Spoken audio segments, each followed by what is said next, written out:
Dans cette vidéo, il est question de la sonate pour piano numéro 29, Hammerklavier, de Ludwig van Beethoven. Je t'explique l'essentiel sur l'œuvre et sur le compositeur.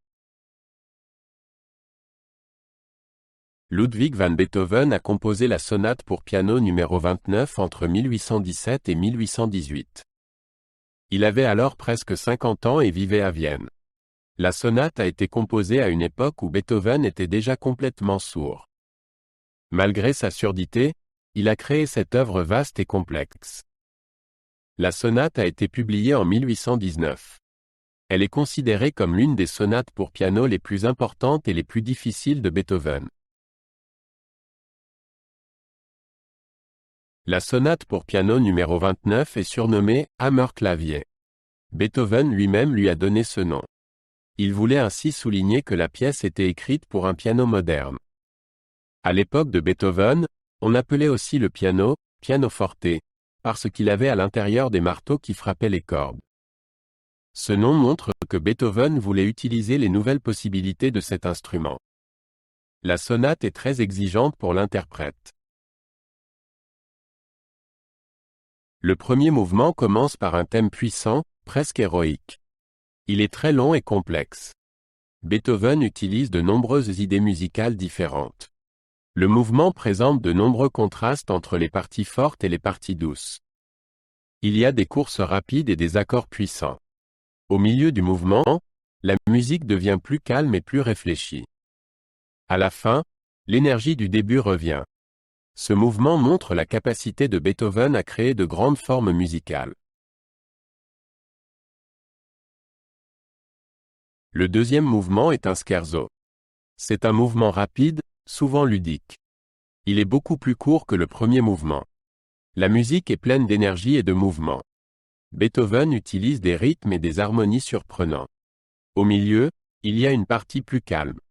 Ensuite, le thème principal rapide revient. Le mouvement se termine de manière soudaine et surprenante. Il montre le sens de l'humour de Beethoven dans la musique. Le troisième mouvement est très long et expressif. Il est considéré comme l'un des mouvements lents les plus profonds que Beethoven ait jamais écrits. La musique est souvent silencieuse et pensive. Beethoven utilise des harmonies complexes et de longues lignes mélodiques. Au milieu, la musique devient plus mouvementée et plus passionnée. Ensuite, l'ambiance calme revient. Le mouvement se termine doucement et paisiblement. Il montre la capacité de Beethoven à exprimer des sentiments profonds en musique. Le dernier mouvement commence par une introduction lente. Elle est suivie d'une partie principale rapide. Cette partie est une fugue. Il s'agit d'une forme musicale compliquée dans laquelle un thème revient sans cesse dans différentes voix. La musique est très énergique et virtuose. Beethoven utilise de nombreux passages techniquement difficiles. Le mouvement a une conclusion triomphale. Il montre la maîtrise de Beethoven dans la composition de musique complexe. La sonate pour pianoforte est la sonate pour piano la plus longue et la plus exigeante techniquement de Beethoven. Elle dure environ 45 minutes. La sonate exploite toute l'étendue des notes du piano de l'époque. Beethoven expérimente de nouveaux timbres et de nouvelles idées harmoniques.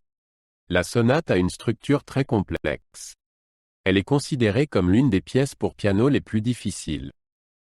La sonate montre la capacité de Beethoven à composer une musique innovante et expressive. Avec la sonate pour pianoforte, Beethoven a créé une œuvre d'une grande importance. Elle marque le début de sa période créative tardive. La sonate montre l'évolution de Beethoven vers un style très personnel et innovant. Elle a influencé de nombreux compositeurs ultérieurs. Pour Beethoven lui-même, elle a constitué une étape importante dans son développement artistique. La sonate est considérée comme l'une de ses œuvres les plus importantes. La sonate pour pianoforte n'a guère été jouée du vivant de Beethoven. Elle était considérée comme trop difficile et incompréhensible.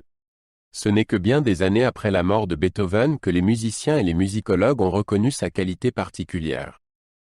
Aujourd'hui, la sonate est considérée comme un chef-d'œuvre. De nombreux pianistes célèbres l'ont interprétée et enregistrée.